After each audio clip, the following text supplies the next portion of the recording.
व्यासाय भवनाशाय श्रीशाय गुणराशये हृद्याय शुद्धविद्याय मध्वाय च नमो नमः। नारायणाय परिपूर्णगुणार्णवाय विश्वोदयस्थितिलयो नियतिप्रदाय ज्ञानप्रदाय विबुधासुरसौख्यदुःख सत्कारणाय वितताय नमो नमस्ते। श्रीगुरुभ्यो नमः। हरिः ओम्। ಹಿಂದಿನ ಪಾಠದಲ್ಲಿ ನಾವು ಆ ಒಂದು ನಾರದರು ಎಲ್ಲ ಕಡೆ ಸಂಚಾರ ಮಾಡಿ ಕೂರ್ಮ, ಗಂಗೆ, ವರುಣ, ಗರುಡ, ಶೇಷರುದ್ರರು, ಪಾರ್ವತಿ ಹೀಗೆ ಎಲ್ಲ ಕಡೆ ಸಂಚಾರ ಮಾಡಿ ಕೊನೆಗೆ ವೇದಾಭಿಮಾನಿನಿಯಾದ ಲಕ್ಷ್ಮೀದೇವಿ ಹತ್ರ ಬಂದ್ರು.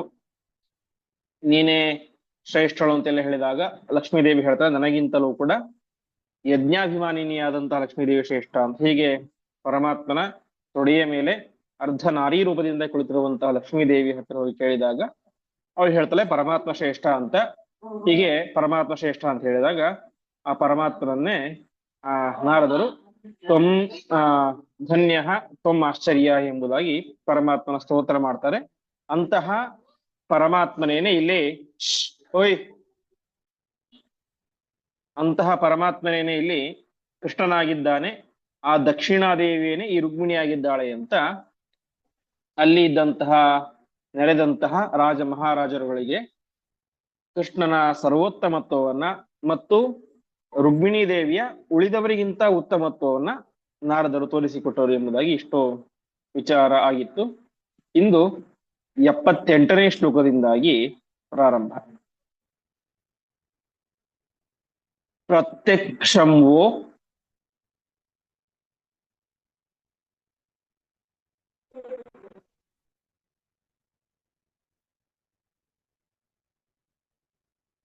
ವೀರ್ಯಮಸ್ಯಾಪಿ ಕುಂತ್ಯಾಃ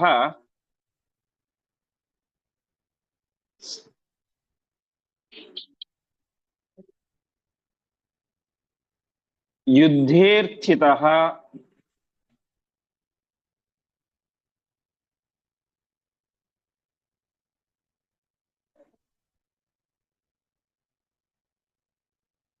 ಕೇಶವೋ ವೀರ್ಯಮಸ್ಯೈ.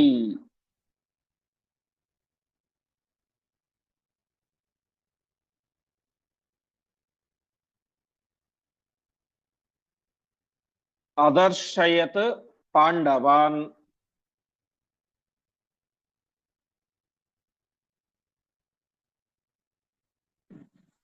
ಧಾರ್ತರಾಷ್ಟ್ರಾನ್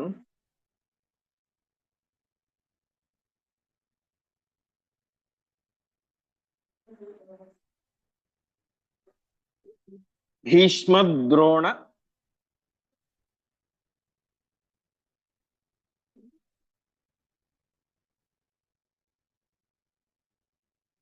ದ್ರೌಣೀಕೃಪಾನ್ ಸಕರ್ಣಾನ್.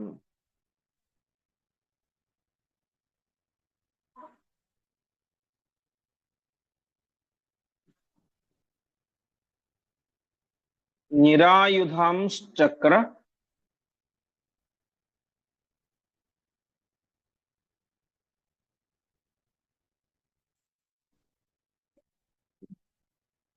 ಏಕಕ್ಷಣೇನ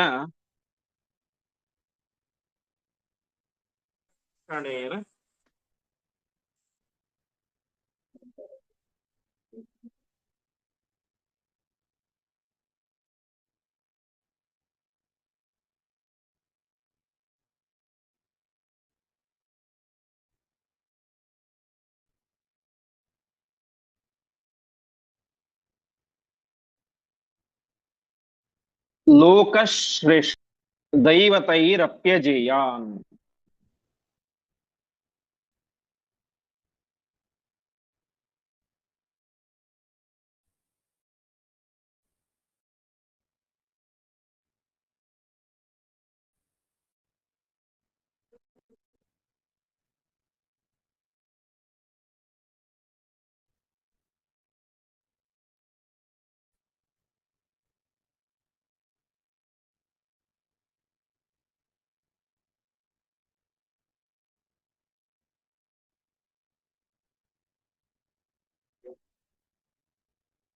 ಪದಚ್ಛೇದ ಪ್ರತ್ಯಕ್ಷಂ ವಹ ವೀರ್ಯಂ ಅರ್ಥಿತಃ ಕೇಶವಃ ವೀರ್ಯಂ ಅಸ್ಯೈ ಅದರ್ಶಯತ್ ದ್ರೋಣಿಕೃಪಾನ್ ಸಕರ್ಣಾನ್ ನಿರಾಯುಧಾನ್ ಚಕ್ರೆ ಏಕಕ್ಷಣೇನ ಅಥವಾ ಏಕಃ ಕ್ಷಣೇನ ಲೋಕಶ್ರೇಷ್ಠಾನ್ ದೈವತೈಃ ಅಪಿ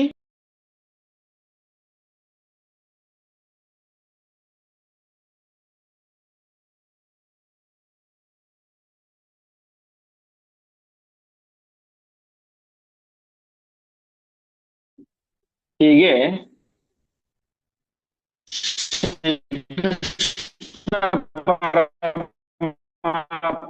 ಬಲ ಅದು ಪ್ರತ್ಯಕ್ಷವಾದಂತಹ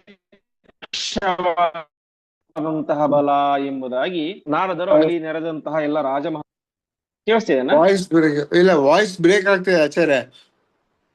ಹೌದಾ, ಒಂದ್ ಸೆಕೆಂಡ್.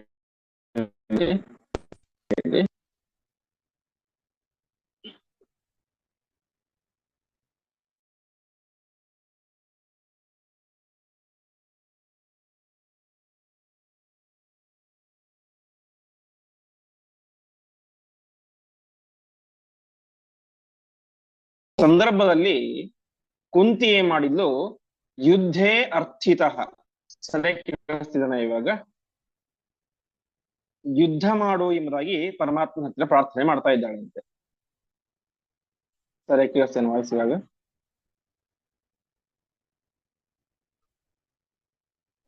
ಅದೇ ಅರ್ಥ ಸಹ ಮೊದ್ಲಿಂದ ಹೇಳಿ ಆಚಾರ್ಯ.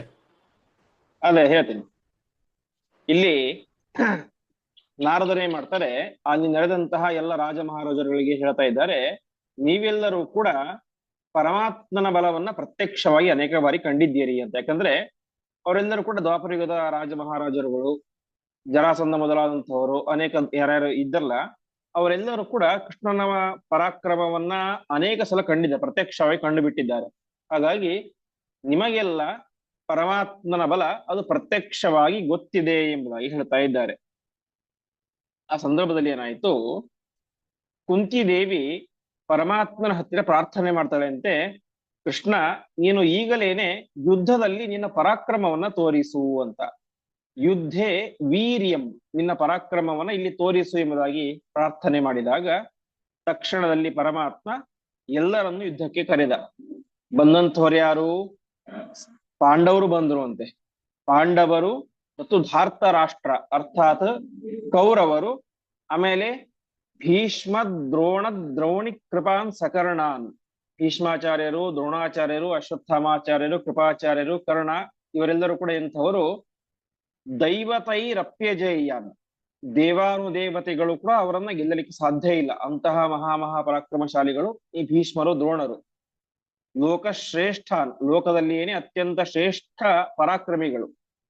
ಅಂತಹ ಪರಾಕ್ರಮಿಗಳಾದಂತಹ ಭೀಷ್ಮ ದ್ರೋಣಾದಿಗಳನ್ನ, ಪಾಂಡವರನ್ನ, ಕೌರವರನ್ನ ಎಲ್ಲರನ್ನೂ ಕೂಡ ಪರಮಾತ್ಮ ಏಕಕ್ಷಣೇನ, ತಾನೊಬ್ಬನೇ ಒಂದು ಕ್ಷಣದಲ್ಲಿ ಅವರನ್ನೆಲ್ಲರನ್ನು ಕೂಡ ನಿರಾಯುಧಾನ್ ಚಕ್ರೆ, ಅವರ ಆಯುಧಗಳನ್ನೆಲ್ಲ ನಾಶ ಮಾಡಿದ, ನಿರಾಯುಧರನ್ನಾಗಿ ಮಾಡಿದ ಅಂತ.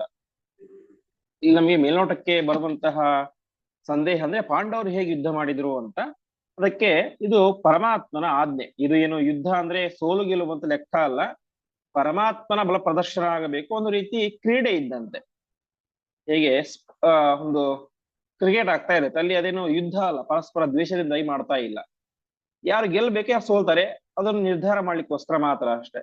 ಹಾಗೆ ಹೇಗೆ ಒಬ್ಬ ವ್ಯಕ್ತಿ ತಾನು ವಿದ್ಯಾಭ್ಯಾಸವನ್ನು ಮಾಡ್ಬೇಕಾದ್ರೆ ಗುರುಗಳ ಅಪ್ಪಣೆಯಂತೆ ಪರಸ್ಪರ ಶಿಷ್ಯರಿಬ್ಬರು ಕೂಡ ವಿದ್ಯೆ ಪ್ರದರ್ಶನವನ್ನು ಮಾಡ್ತಾರೋ, ಹಾಗೆ ಇಲ್ಲಿ ಒಂದು ರೀತಿಯ ಪ್ರದರ್ಶನದ ರೀತಿಯಲ್ಲಿ ಯುದ್ಧ ಎಂಬುದು ನಡೆಯಿತು.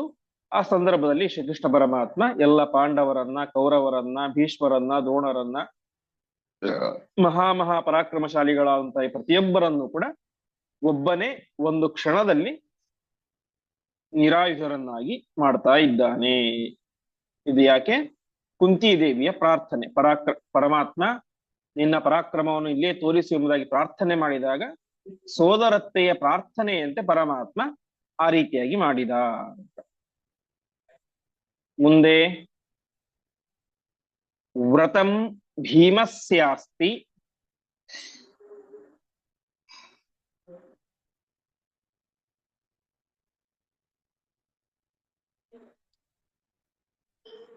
ನೈವಾಭಿ ಕೃಷ್ಣಂ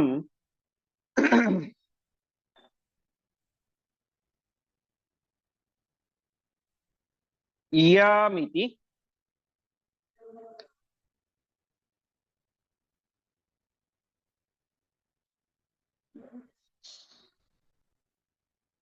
ಸ್ಮಾಜ್ಞೇಯ ತಸ್ಯ ವಿಷ್ಣೋಃ.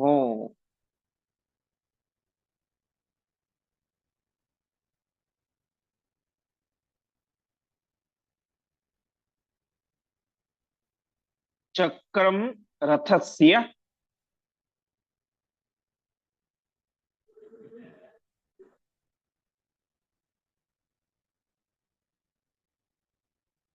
ಅಗ್ರಹೀತ್ ಸಪ್ರಣಮ್ಯ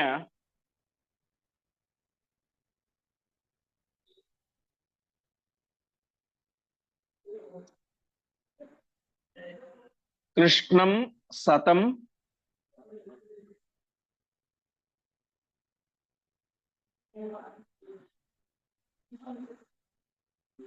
ಕೇಶವೋಪಾಹರಚ್ಚ.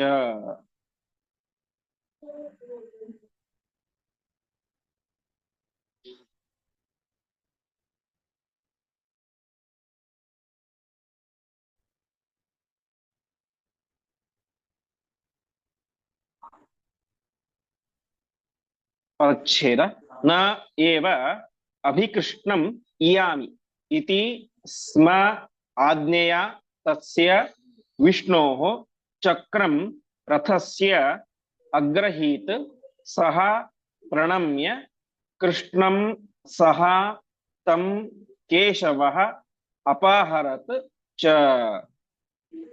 ಸರಿ, ಉಳಿದವರೇನೋ ಹೋರಾಡಿದ್ರು. ಅರ್ಜುನ, ಧರ್ಮರಾಜ, ನಕುಲ ಸಹದೇವರೆಲ್ಲರೂ ಕೂಡ ಪರಮಾತ್ಮನ ಅಪ್ಪಣೆಯಂತೆ ತಾವೆಲ್ಲರೂ ಕೂಡ ಪರಮಾತ್ಮನ ಮೇಲೆ ಯುದ್ಧವನ್ನು ಮಾಡ್ತಾರೆ, ಸೋಲ್ತಾರೆ. ಸರಿ, ಆದರೆ ಭೀಮಸೇನ ದೇವರು ಮಾತ್ರ ಯುದ್ಧ ಮಾಡ್ಲಿಕ್ಕೆ ಹೋಗ್ಲಿಲ್ಲ ಅಂತೆ.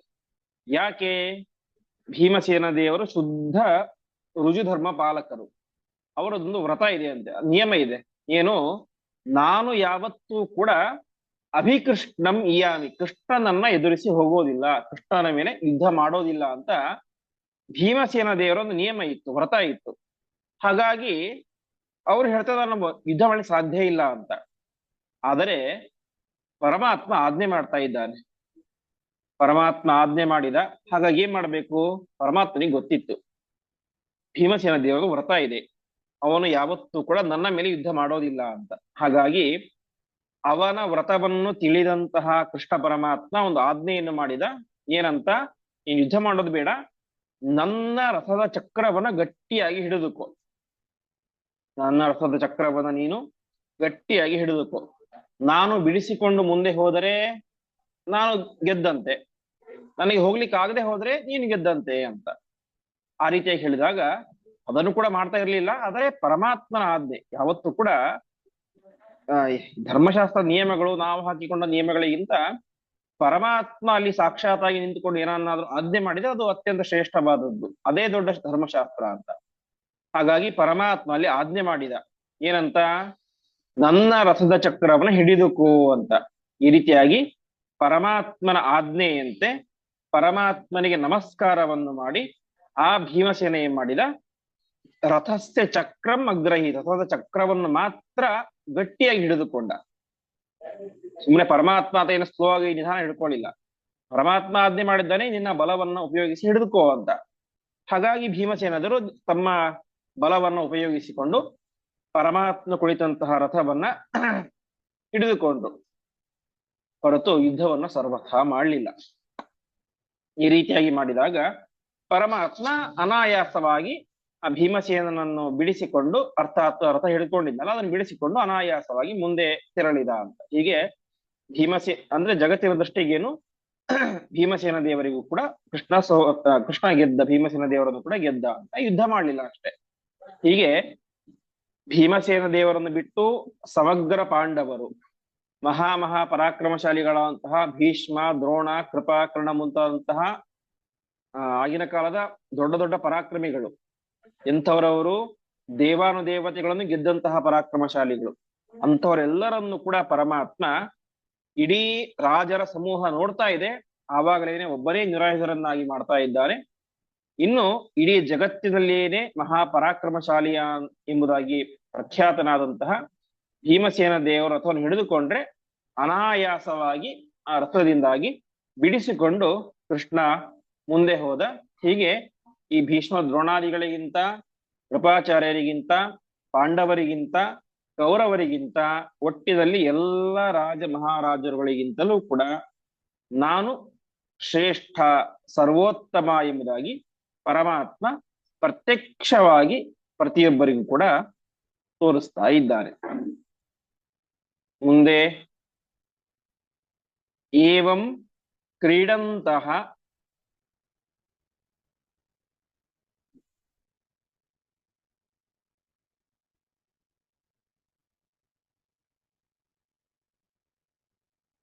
ಅಪ್ಯಾತ್ಮಶಕ್ತಿಯ ಪ್ರಯತ್ನಂ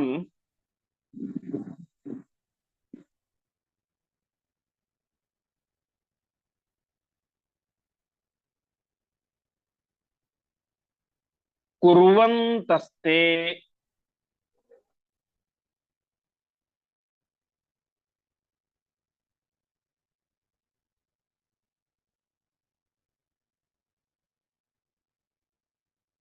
ವಿಜಿತಾಃ ಕೇಶವೇನ.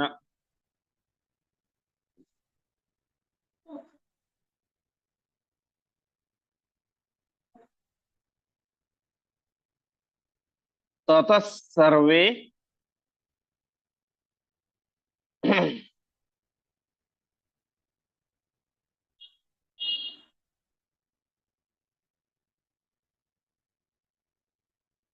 ನೇಮುರಸ್ಮೈ ಪೃಥಾ ಚ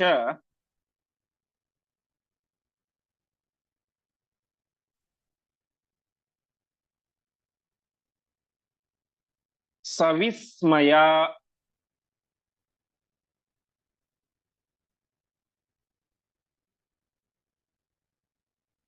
ವಾಸುದೇವಂ ನನಾಮ.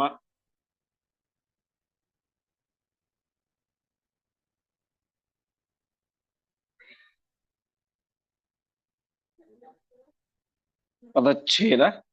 ಏವಂ ಕ್ರೀಡಂತಹ ಅಪಿ ಆತ್ಮಶಕ್ತಿಯ ಪ್ರಯತ್ನಂ ಕುರ್ವಂತಹ ತೇ ವಿಜಿತಾಃ ಕೇಶವೇನ. ತತಃ ಸರ್ವೇ ನೇಮುಃ ಅಸ್ಮೈ ಪೃಥಾ ಚ ಸವಿಸ್ಮಯ ವಾಸುದೇವಂ ನನಾಮ. ಹೀಗೆ ಹಿಂದೆ ಹೇಳಿದಂತೆ ಇದು ಯಾವುದೋ ಒಂದು ಸಿಟ್ಟಿನಿಂದ ಮಾಡುವಂತ ಯುದ್ಧ ಆಗಿದ್ದಿಲ್ಲ. ಕ್ರೀಡಂತ ಎಲ್ಲರೂ ಕೂಡ ಒಂದು ಕ್ರೀಡೆಯ ರೀತಿಯಲ್ಲಿ ಕ್ರೀಡಿಸುತ್ತಾ ತಾವೇ ಮಾಡ್ತಾ ಇದ್ದಾರೆ. ಆತ್ಮಶಕ್ತಿಯ, ತಮಗೆ ಎಷ್ಟು ಸಾಮರ್ಥ್ಯ ಇತ್ತಲ್ಲ ಅಷ್ಟೆಲ್ಲಾ ಸಾಮರ್ಥ್ಯವನ್ನ, ಶಕ್ತಿಯನ್ನ ಉಪಯೋಗಿಸಿಕೊಂಡು ಪ್ರಯತ್ನಂ ಕುರುವಂತಹ, ಪ್ರಯತ್ನ ಮಾಡ್ತಾ ಇದ್ದಾರೆ ಪರಮಾತ್ಮ ಸೋಲಿಸಬೇಕು ಅಂತ. ಹೀಗೆ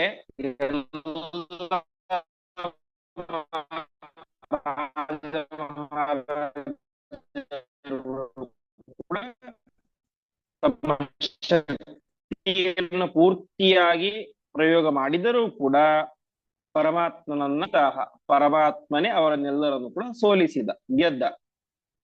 ಕೊನೆಗೆ ನೇಮುಹು ನಮಸ್ಕಾರ ಮಾಡ್ತಾ ಇದ್ದಾರೆ ಅಂತೆ. ಎಲ್ಲರೂ ನಮಸ್ಕಾರ ಮಾಡಿದಾಗ ಕುಂತಿಗೂ ಭಾರಿ ಆಶ್ಚರ್ಯ ಆಗ್ಬಿಡ್ತು ಅಂತೆ.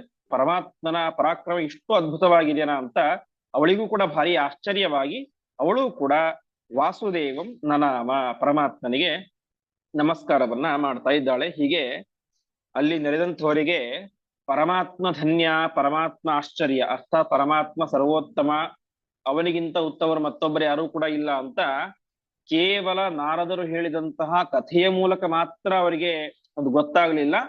ತಾವೇ ಸ್ವತಃ ತಾವು ಪ್ರತ್ಯಕ್ಷವಾಗಿ ಕಂಡು ಕೂಡ ಅದನ್ನು ಅನುಭವಿಸ್ತಾ ಇದ್ದಾರೆ. ಒಟ್ಟಿನಲ್ಲಿ ಹೀಗೆ ಜಗತ್ತಿಗೆ ಪರಮಾತ್ಮ ಧನ್ಯ, ಆಶ್ಚರ್ಯ, ಸರ್ವೋತ್ತಮ, ಅವನಿಗಿಂತ ಮಿಗಿಲಾದವರು ಮತ್ಯಾರೂ ಕೂಡ ಇಲ್ಲ ಅಂತ ಅವತ್ತಿನ ದಿವಸ ಎಲ್ಲ ರಾಜ ಮಹಾರಾಜರುಗಳ ಸಮ್ಮುಖದಲ್ಲಿ ಅದು ಸಾಬೀತಾಯಿತು. ಮುಂದೆ ಏವಂ ವಿಧಾನಿ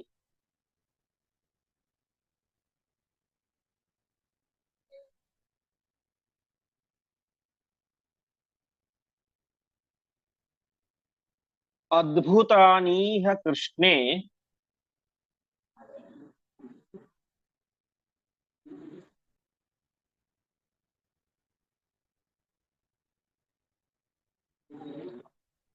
दृष्टानि वः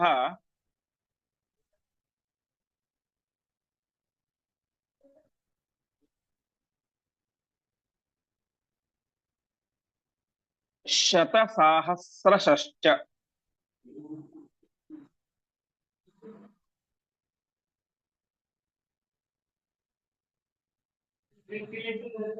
तस्मादेशः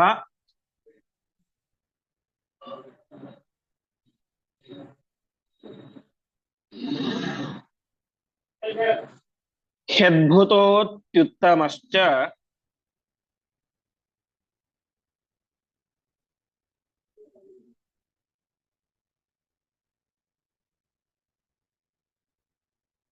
इत्युक्त्वा नेमुः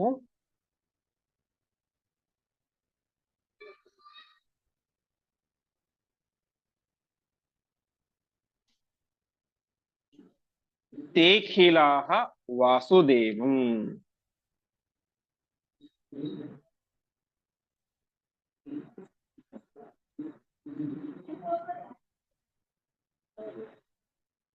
पदच्छेद एवं विधानि अद्भुतानि इह कृष्णे दृष्टानि वह शतसाहस्रशः च तस्मात् एषः हि अद्भुतः अत्युत्तमः च इति उक्त्वा उक्ताः नेमुः ते ಅಖಿಲಾಹ ವಾಸುದೇವಂ. ಅದಕ್ಕೆ ನಾರದರು ಹೇಳ್ತಾ ಇದ್ದಾರೆ, ಈ ವಿಧವಾದಂತಹ ಏವಂ ವಿಧಾನಿ, ಈ ತರದಾದಂತಹ ಕೃಷ್ಣನ ಮಹಿಮೆಗಳು ನಿಮಗೆ ಒಂದಲ್ಲ ಎಂಡಲ ಸಾವಿರಾರು ಕಂಡಿವೆ. ಹಿಂದೆ ಹೇಳಿದಂತೆ ಅಲ್ಲಿದ್ದಂತಹ ಅನೇಕ ಜನರು ಕೃಷ್ಣನನ್ನ ಬಾಲ್ಯದಿಂದ ಕಂಡಂಥವ್ರು, ಇನ್ನು ಕೆಲವರು ಪರಮಾತ್ಮ ವಯಸ್ಸಿಗೆ ಬಂದ ಮೇಲೆ ಕಂಡಂಥವ್ರು. ಹಾಗಾಗಿ ಅವರೆಲ್ಲರೂ ಕೂಡ ಪರಮಾತ್ಮನ ಒಂದಲ್ಲ ಎರಡಲ್ಲ ನೂರಾರು, ಕೆಲವರು ಸಾವಿರಾರು ಮಹಿಮೆಗಳನ್ನು ಕಂಡುಬಿಟ್ಟಿದ್ದಾರೆ. ಹಾಗಾಗಿ ನಾರದರು ಹೇಳ್ತಾ ಇದ್ದಾರೆ, ವಹ ನಿಮಗೆ ಶತಸಾಹಸ್ರಶಃ ಕೃಷ್ಣೇ ದೃಷ್ಟಾನಿ, ಪರಮಾತ್ಮನ ಇಂತಹ ಅದ್ಭುತವಾದಂತಹ ಮಹಿಮೆಗಳನ್ನ ನೀವು ನೂರು ಸಾವಿರಾರು ಕಂಡಿದ್ದೀರಿ. ಹಾಗಾಗಿ ಏಷಃ ಅದ್ಭುತ, ಇವನು ಅತ್ಯಂತ ಅದ್ಭುತನಾದಂತಹ ವ್ಯಕ್ತಿ, ಇವನಂತ ಇನ್ನೊಬ್ಬ ವ್ಯಕ್ತಿ ಯಾರೂ ಕೂಡ ಇಲ್ಲ. ಅಷ್ಟು ಮಾತ್ರ ಅಲ್ಲ, ಪರಮಾತ್ಮ ಏನಾಗಿದ್ದಾರೆ, ಅತ್ಯುತ್ತಮ ಸರ್ವೋತ್ತಮನಾಗಿದ್ದಾನೆ ಎಂಬುದಾಗಿ ಆ ರಾಜ ಮಹಾರಾಜರುಗಳ ಮುಂದೆ ನಾರದರು ಹೇಳಿದಾಗ, ನಾರದರ ಮಾತನ್ನು ಕೇಳಿದಂತಹ ಪ್ರತಿಯೊಬ್ಬರೂ ಕೂಡ ಅಖಿಲಾಹ ವಾಸುದೇವಂ ನೇಮುಹು, ಪ್ರತಿಯೊಬ್ಬ ರಾಜ ಮಹಾರಾಜರುಗಳು ಕೂಡ ಪರಮಾತ್ಮನಿಗೆ ತಲೆಬಾಗಿ ನಮಸ್ಕಾರ ಮಾಡ್ತಾ ಇದ್ದಾರೆ.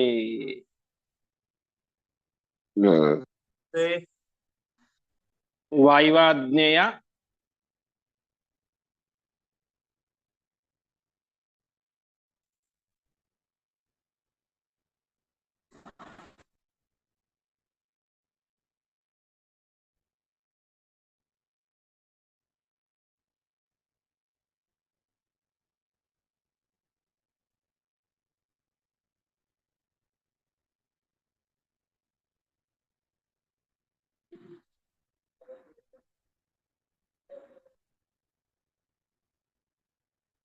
ಇತ್ಯಾದ್ಯುಕ್ತ್ವಾ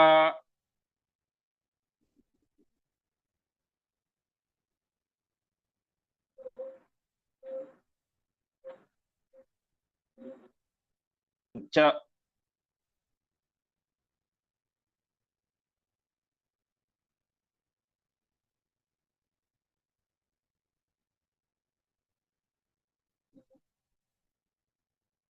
ಸ್ತುತ್ವಾ ಪುಷ್ಪಂ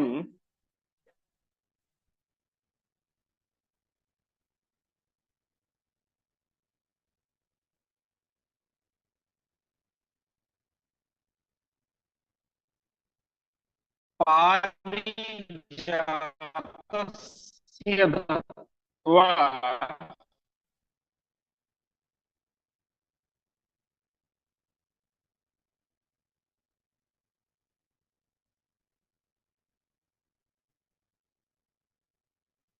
ಯಯೌ ಲೋಕಂ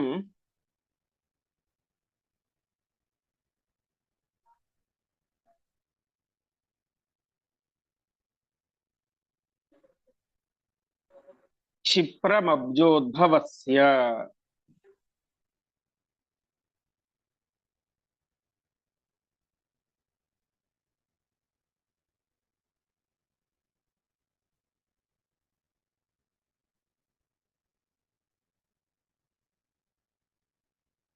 ಪದಚ್ಛೇದ. ವಾಯುವಾಜ್ಞೇಯ ವಾಯುಶಿಷ್ಯಃ ಸಹ ಸತ್ಯಂ ಇತ್ಯಾದಿ ಉಕ್ತ್ವಾ ನಾರದಃ ರುಕ್ಮಿಣೀಂ ಚ ಸ್ತುತ್ವಾ ಪುಷ್ಪಂ ಪಾರಿಜಾತಸ್ಯ ದತ್ವಾ ಯಯೌ ಲೋಕಂ ಕ್ಷಿಪ್ರಂ ಅಬ್ಜೋದ್ಭವಸ್ಯ. ಹೀಗೆ ನಾರದರು ಇಷ್ಟೆಲ್ಲ ಮಾಡಿದ್ರು. ಪರಮಾತ್ಮ, ಕೃಷ್ಣ, ಧನ್ಯ, ಆಶ್ಚರ್ಯ ಅಂತೆಲ್ಲ ಹೇಳಿದ್ರು.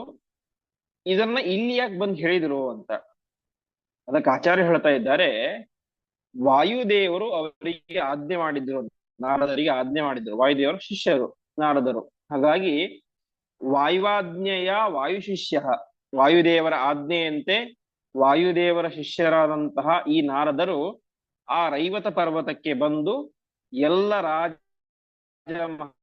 ಮಹಾರಾಜರುಗಳ ಮುಂದೆ ಪರಮಾತ್ಮನ ಮಹಿಮೆ ಅತ್ಯಂತ ಸತ್ಯವಾದದ್ದು, ಅದು ಸುಳ್ಳವು ಆ ರೀತಿಯಾದಂತದ್ದಲ್ಲ, ಅತ್ಯಂತ ಯಥಾರ್ಥವಾದಂತಹ ಸತ್ಯವಾದಂತಹ ಮಹಿಮೆ ಅದು ಪರಮಾತ್ಮನ ಮಹಿಮೆ ಎಂಬುದಾಗಿ ಹೇಳಿ ನಾರದರೇ ಮಾಡಿದರು.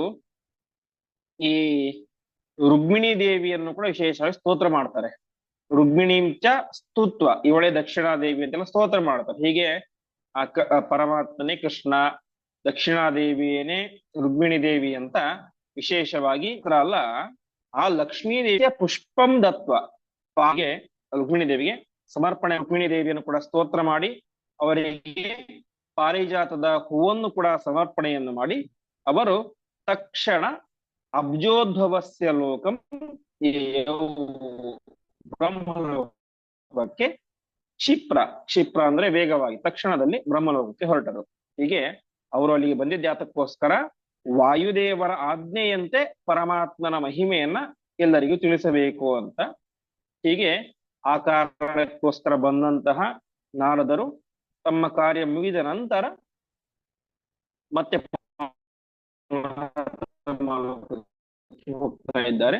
ಹೀಗೆ ಧನ್ಯ ಆಶ್ಚರ್ಯ ಉಪಾಖ್ಯಾನ ಅಂತ ಪರಮಾತ್ಮನ ಸರ್ವೋತ್ತಮತ್ವವನ್ನ ಅನೇಕ ನಿದರ್ಶನಗಳ ಮೂಲಕ, ಅನೇಕ ದೇವತೆಗಳ ವಾಕ್ಯದ ಮೂಲಕ ಮತ್ತು ಪ್ರತ್ಯಕ್ಷವಾಗಿ ತಿಳಿಸುವಂತಹ ಒಂದು ವಿಶಿಷ್ಟವಾದಂತಹ ಉಪಾಖ್ಯಾನ, ಅದು ಧನ್ಯಾಶ್ಚರ್ಯ ಉಪಾಖ್ಯಾನ. ಹೀಗೆ ನಾರದರು ತಾವು ಭೂಮಿಗೆ ಬಂದು ಎಲ್ಲ ರಾಜ ಮಹಾರಾಜರುಗಳ ಮುಂದೆ ವಿಷ್ಣುವೇ, ಕೃಷ್ಣ, ದಕ್ಷಿಣಾದೇವಿಯನ್ನೇ ರುಕ್ಮಿಣಿ ಅಂತ ಸ್ತೋತ್ರ ಮಾಡ್ತಾರೆ, ಹೂವನ್ನು ಕೂಡ ಕೊಡ್ತಾರೆ. ಆದರೆ ಇದರಿಂದ ಮುಂದೆ ಒಂದು ವಿಚಿತ್ರವಾದಂತಹ ನಡೆಯುತ್ತೆ. ಸಾಮಾನ್ಯವಾಗಿ ಜಗತ್ತಿನಲ್ಲಿ ಒಬ್ಬ ಗಂಡಸಿಗೆ ಅನೇಕ ಜನ ಹೆಂಡತಿಯರಿದ್ದರೆ ಒಬ್ಬಳಿಗೆ ಒಂದು ವಿಶಿಷ್ಟವಾದಂತಹ ವಸ್ತು. ಇಲ್ಲೂ ಕೂಡ ಮುಂದೆ ನಾರದರು ಬಂದು ರುಕ್ಮಿಣಿ ದೇವಿ ಹೂ ಕೊಟ್ರು, ತನಗ್ ಕೊಡ್ಲಿಲ್ಲ ಅಂತ ಸತ್ಯಭಾಮೆ ಕೋಪ ಬಂತು. ಹೋಗಿದೆಲ್ಲ ಅಂದ್ರೆ ಮಹಾಲಕ್ಷ್ಮೀ ದೇವಿ ಒಂದೇ ರೂಪ, ಸುಮ್ಮನೆ ಒಂದು ಲೋಕ ವಿಡಂಬನೆಗೋಸ್ಕರ ಆ ರೀತಿ ಮಾಡ್ತಾರೆ. ಅಂತಹ ಒಂದು ವಿಚಿತ್ರವಾದಂತಹ ಚಿಂತನೆಯನ್ನ ಮತ್ತೆ ನಾವು ನಾಳೆಯ ಪಾಠದಲ್ಲಿ ನೋಡೋಣ ಎಂಬುದಾಗಿ ಹೇಳ್ತಾ ಇಂದಿನ ಪಾಠವನ್ನ ಶ್ರೀಕೃಷ್ಣಾರ್ಪಣ.